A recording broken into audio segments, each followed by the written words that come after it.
kita ingin menyatakan hasrat. Kami mewakili jutaan rakyat Malaysia yang merasa kecewa dengan satu peristiwa demonstrasi pada 1 Ogos.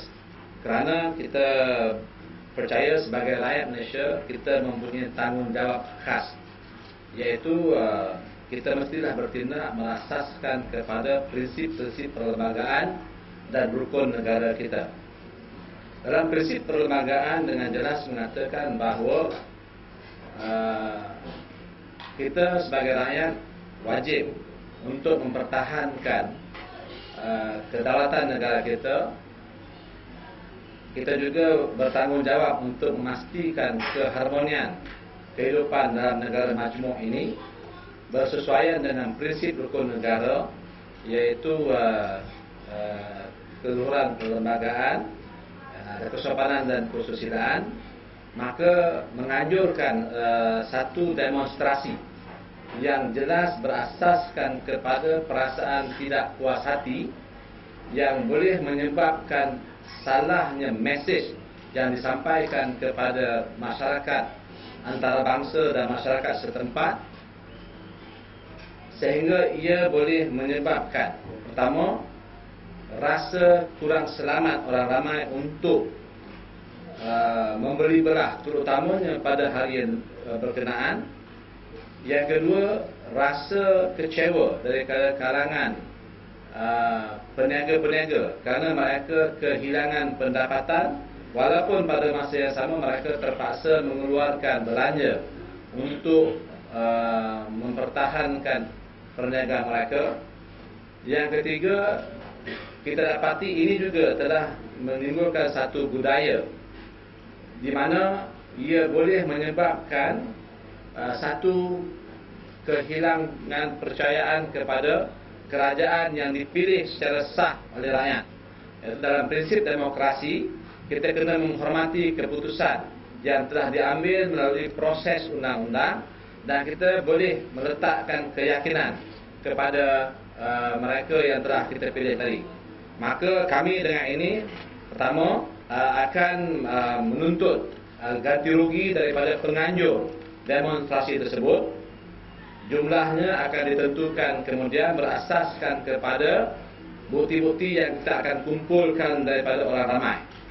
Jadi saya menjemput kepada semua pihak yang terlibat, yang merasakan kerugian tersebut, sama ada secara material ataupun psikologi, boleh berhubung dengan Sekretariat Persatuan Pemuda Islam Malaysia atas talian 019-359-1000.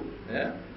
Yang kedua, kita juga menuntut supaya semua pihak menghormati prinsip undang-undang dengan membuat sesuatu berlandaskan kepada apa yang telah termaktub. Ini bermakna kita mendesak sesiapa pun pada masa akan datang ingin menyatakan sesuatu pendapat dan pandangan, mestilah mengikut saluran. Dan kalau mereka gagal untuk mengikut saluran tersebut, kita mendesak pihak berkuasa kerajaan mengambil tindakan tegas. Yang ketiga, kita juga merasakan bahawa PDRM, kita juga merasakan bahawa PDRM harus dipertanggungjawabkan kerana gagal untuk memberhentikan atau gagal untuk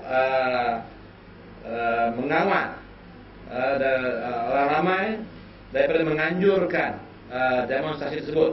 Walaupun pihak PDRM telah tahu daripada pihak awal lagi bahawa ada dalang-dalang ini yang akan menganjurkan demonstrasi yang boleh mengakibatkan perkara-perkara yang telah kejadian tadi, kerugian secara material dan juga psikologi, bukan saja peringkat negara kita, malah di peringkat antarabangsa. Maka kita juga menimbangkan untuk mengambil tindakan kepada PDRM kerana dia juga gagal untuk menyekat berlakunya demonstrasi tersebut. Ya. Jadi kami mewakili golongan-golongan yang telah kita katakan tadi akan memulakan saman pemula dalam tempoh 2 ataupun 3 minggu dari sekarang, selepas kita mengumpulkan segala bukti-bukti yang ada. Nilai daripada segi ekonomi adalah tak ternilai. Jikalau kita tengok ni apa dia punya damages yang telah dikeluarkan apabila demonstrasi ini di luar negara, okey, dia mempotretkan seumpamanya negara kita tak stabil.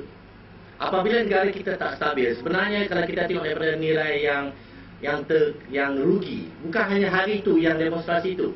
Rugi itu akan diadakan telah terletak pada kita hari-hari sampai ke hari ini. Kita sedar tak kita punya sovereignty rating daripada segi ekonomi telah terjejas. Baru-baru ni kalau kita terbaca dalam surat khabar telah mengatakan salah satu GLC kita telah keluarkan 2 bilion lebih US dengan membayar menggunakan bond 2 bilion US lebih, tak silap saya, membayar bond lebih daripada 175 basis point. Adakah itu membayar lebih faedah daripada United States punya market tu sesuatu untuk dibanggakan? Saya baru baca pagi ni daripada Star. Betul dikatakan bahawa Dr. Norbert Walter mengatakan salah satu sebabnya ekonomi kita akan meredup adalah oleh kerana instability of politics. Mereka ni sedar ke tidak? Kita ni dalam sebuah negara demokrasi, kita ada proses politik habis, lepas tu proses untuk kerja untuk rakyat, develop the economy. Bermakna selepas PRU 12 sudah habis dah, sekarang ni adalah untuk kerja untuk rakyat, memberi ekonomi kepada mereka. Itu yang rakyat nak. Sekarang kalau kita tengok damages dia kan, bukan saja daripada orang daripada Kuala Lumpur, orang daripada Perlis, Kelantan, semua akan rasa. Apabila foreign direct investment tak akan datang, apabila kita punya investment tak akan masuk, apa akan jadi? Ini kalau tak silap saya, Star mengatakan investment in Malaysia has been falling by almost 11% year on year for the past 2 quarters. Apa maksud dia? Ini adalah realiti. Akan sampai satu hari nanti anak-anak kita sampai tak boleh pergi sekolah. Kenapa? Tak ada duit nak bayar cikgu, tak ada duit nak buat sekolah. Macam mana? Kita rasa tak benda ni? Kita tak akan rasa penyakit sekarang. Kita akan rasa penyakitnya 6 bulan, setahun, 2 tahun kepada sekarang. Jadi kalau kita tengok daripada menilai satu demonstrasi ini, nilainya besar, merosakkan ekonomi negara kita. Itu kita kena tengok daripada segi penangan jauh. Kita tak boleh tengok daripada sekarang.